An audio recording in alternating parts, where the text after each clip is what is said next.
बिस्मिल्लाहिर्रहमानिर्रहीम। Dear students, आज हम ऑर्गेनिक का पोर्शन अपना स्टार्ट करने लगे हैं, चैप्टर नंबर 15 जिसका नाम है ऑर्गेनिक कंपाउंड्स। तो हम इसका लेक्चर नंबर 1 जो है वो स्टार्ट करते हैं।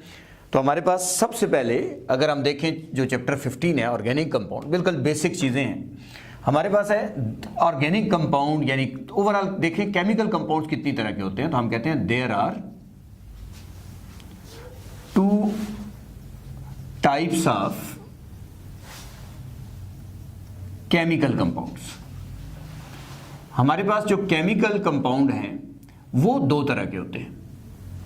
जैसे अगर हम देखें हमारे पास कौन कौन से 2 तरह के केमिकल कंपाउंड्स मौजूद हैं। एक को हम नाम देते हैं इनऑर्गेनिक कंपाउंड्स, इनऑर्गेनिक कंपाउंड्स। इनकी इंशाल्लाह अभी हम डेफिनेशन, एग्जांपल ये भी सारी पढ़ेंगे। और सेकंड हमारे पास जो होते हैं वो हैं ऑर्गेनिक कंपाउंड्स, ऑर्गेनिक कंपाउंड्स। अब इस पे क्वेश्चन भी आ सकता है कि differentiate between organic compounds and inorganic compounds. तो इसके अंदर स्टूडेंट्स हम बेसिकली इनकी एक तो प्रॉपर्टीज पढ़ेंगे और इसी तरीके से इनकी डेफिनेशन पढ़ेंगे। अगर हम देखें वैसे ऑर्गेनिक कंपाउंड्स तो हम आमतौर पर कहते हैं ऐसे कंपाउंड जो एनिमल या प्लांट से आते हैं उनको हम ऑर्गेनिक कहते हैं, और जो हमें आमतौर पर सतह ज़मीन से हासिल होते हैं इनऑर्गेनिक कंपाउंड्स कहते हैं। जैसे सबसे पहले अगर मैं इसकी डेफिनेशन कर दूं, क्योंकि आप लोगों ने अपने पेपर्स में इनका डेफिनेशन वगैरह लिखनी होती है, तो बच्चों का एक रिक्वेस्ट होती है कि डेफिनेशन लिखी जाए ऑर्गेनिक इनऑर्गेनिक कंपाउंड्स। अब इनऑर्गेनिक कंपाउंड्स में अगर हम आए तो याद रखें वो कंपाउंड्स होते हैं जो बेसिकली हमें मिनरल ओरिजिन से हासिल होते हैं। Compound which were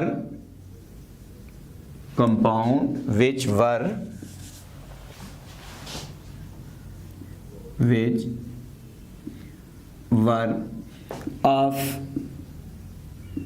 mineral origin were known as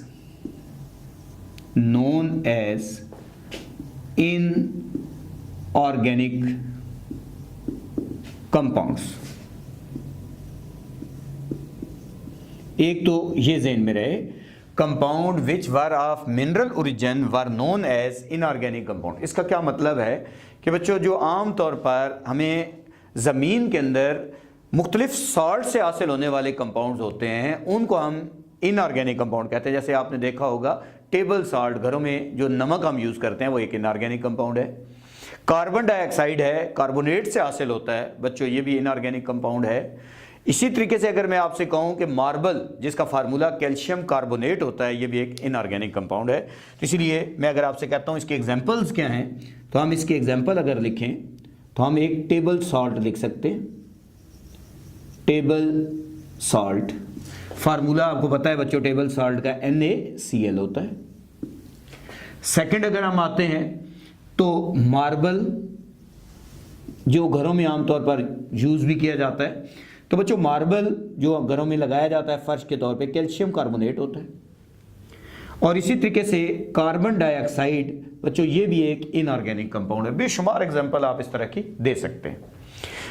अगर हम आते हैं ऑर्गेनिक कंपाउंड्स क्या होते हैं, तो अगर हम देखें ऑर्गेनिक कंपाउंड्स,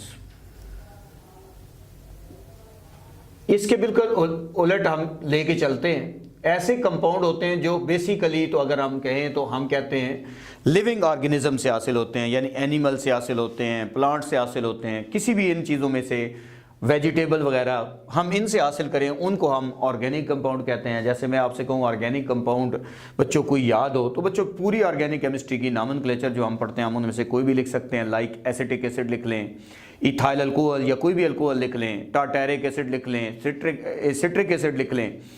और इसी तरीके से अगर हम कहें मीथेन जो है वो भी आपके पास एक ऑर्गेनिक कंपाउंड है।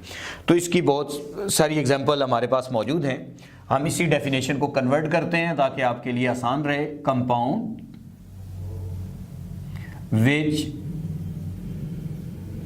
वर of,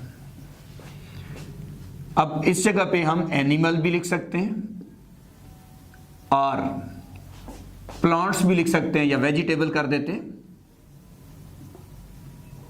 vegetable origin were known as organic compounds. ये हमारे पास है ऑर्गेनिक कंपाउंड्स कहलाएंगे। अब इसकी एग्जांपल्स हमारे पास क्या मौजूद हैं? Compound which were of animal और vegetable origin were known as organic compounds. For example बेशुमार एग्जाम्पल हैं बच्चों, हम कोशिश कर रहे होते हैं कि आसान से आसान एग्जाम्पल दी जाए ताकि आपको चीज़ें अच्छी समझ आ जाए।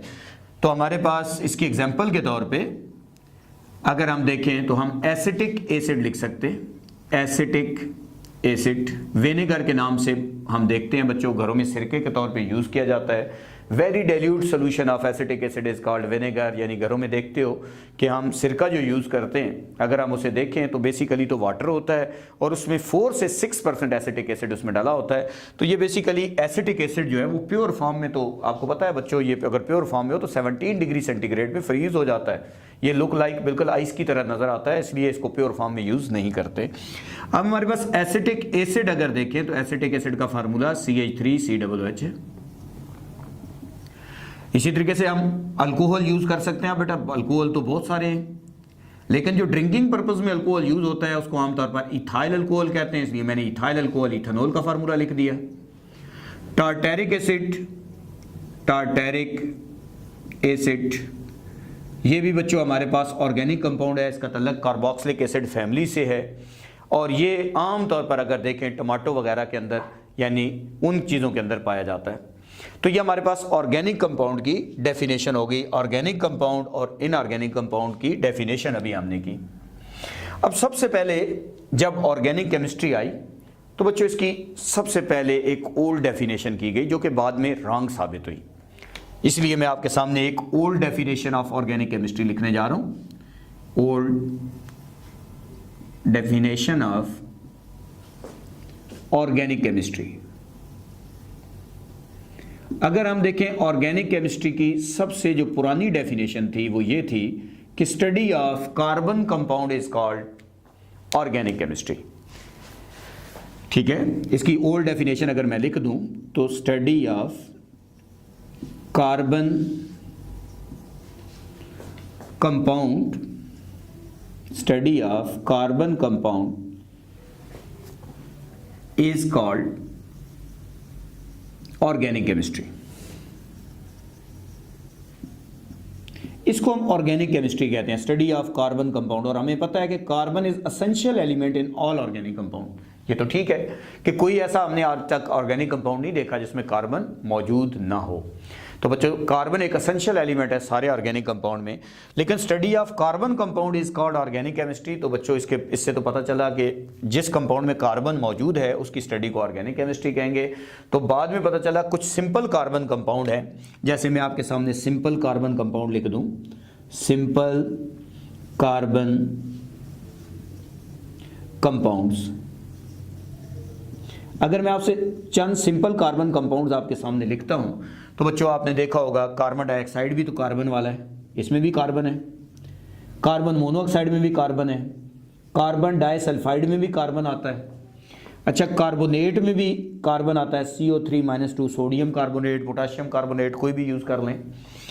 बाइकार्बोनेट, इसमें भी आपको पता है कार्बन मौजूद होता है। सोडियम बाइकार्बोनेट हो सकता है, कैल्शियम बाइकार्बोनेट हो सकता है, मैग्नीशियम बाइकार्बोनेट हो सकता है, इसमें भी कार्बन आ रहा है।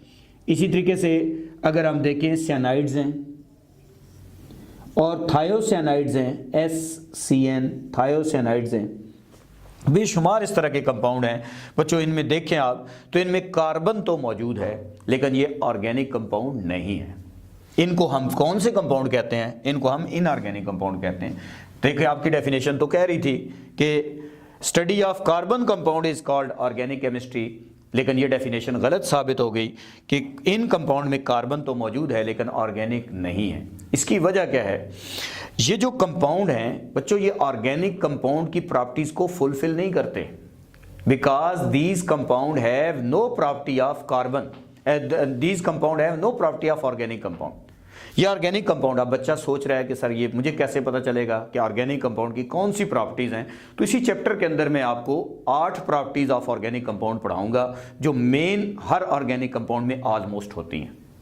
तो इनके अंदर वो प्रॉपर्टीज़ मौजूद नहीं हैं, इसलिए these simple carbon compound are consider as, इनको हम क्या कंसिडर कर सकते हैं बच्चों, ये सारे के सारे आपके पास क्या कंसिडर होते हैं, इनऑर्गेनिक कंपाउंड होते हैं जी, इनऑर्गेनिक कंपाउंड्स कंसिडर होते हैं because these compound are not component of animal and plant kingdom.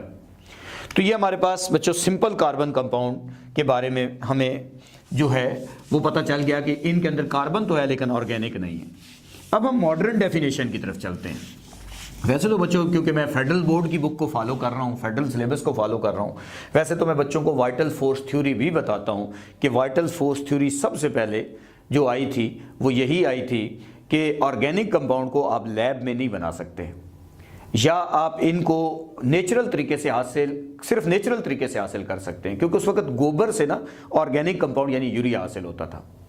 तो एक साइंटिस्ट वुलर आया, उसने 1928 के अंदर बेसिकली अमोनियम साइनेट NH4CNO उसको हीट किया और उससे यूरिया बना दिया, और उसके बाद से मिलियंस के लिहाज से ऑर्गेनिक कंपाउंड सिंथेसाइज होना शुरू हो गए। तो बच्चों अब हमारे पास इसकी मॉडर्न डेफिनेशन जो की गई, जो प्रॉपर डेफिनेशन हम पढ़ते हैं वो हमारे पास इसकी मॉडर्न डेफिनेशन है जी, modern definition of organic chemistry. अब modern definition of organic chemistry क्या की गई, study of hydrocarbons and their derivative is called organic chemistry. ऐसी ब्रांच ऑफ केमिस्ट्री जिसके अंदर हम हाइड्रोकार्बन को स्टडी करते हैं, ठीक है, study of hydrocarbon, study of hydrocarbon and their derivatives, their derivatives is called organic chemistry। ये मेन डेफिनेशन है बेटा ऑर्गेनिक केमिस्ट्री। मॉडर्न डेफिनेशन है कि हाइड्रोकार्बन्स और उनके डेरिवेटिव की स्टडी को हम ऑर्गेनिक केमिस्ट्री कहते हैं। अब कुछ बच्चे यहाँ पे सवाल कर रहे होते हैं क्योंकि हम लोग मुख्तलिफ जगहों पे पढ़ाते भी हैं। तो बच्चों हमारे पास बच्चे का सवाल होता है सर डेरिवेटिव्स क्या होते हैं। तो देखो बच्चों हाइड्रोकार्बन तो अल्केन, अल्कीन, अल्काइन है, जैसे मीथेन एक हाइड्रोकार्बन है। अब इसका डेरिवेटिव क्या है, अगर मैं इससे OH निकाल, इससे है एक हाइड्रोजन निकाल कर Cl लगा दूं तो ये अल्काइल हाइड इसका डेरिवेटिव है। अगर मैं इसका एक सपोज करें एक हाइड्रोजन निकाल कर उसकी जगह OH लगा दूं तो ये इसका डेरिवेटिव है अल्कोहल। अगर मैं इसकी ऑक्सीडेशन कर दूं बच्चों तो फॉर्मल्डिहाइड इसका डेरिवेटिव है, और इसकी फर्दर अगर स्ट्रॉन्ग ऑक्सीडेशन कर दूं तो ये पहले फॉर्मल्डिहाइड में जाएगा फिर फार्मिक एसिड में जाएगा, ये भी इसका डेरिवेटिव है बेशुमार। तो ऐसे कंपाउंड जो बेसिकली हाइड्रोकार्बन से ड्राइव होते हैं, बनते हैं, उनको हम डेरिवेटिव कहते हैं। तो उम्मीद है बच्चों आज का लेक्चर आपको अच्छा समझ आया होगा। इंशाल्लाह नेक्स्ट लेक्चर में हम सोर्सेज ऑफ ऑर्गेनिक कंपाउंड पढ़ेंगे। Thank you very much.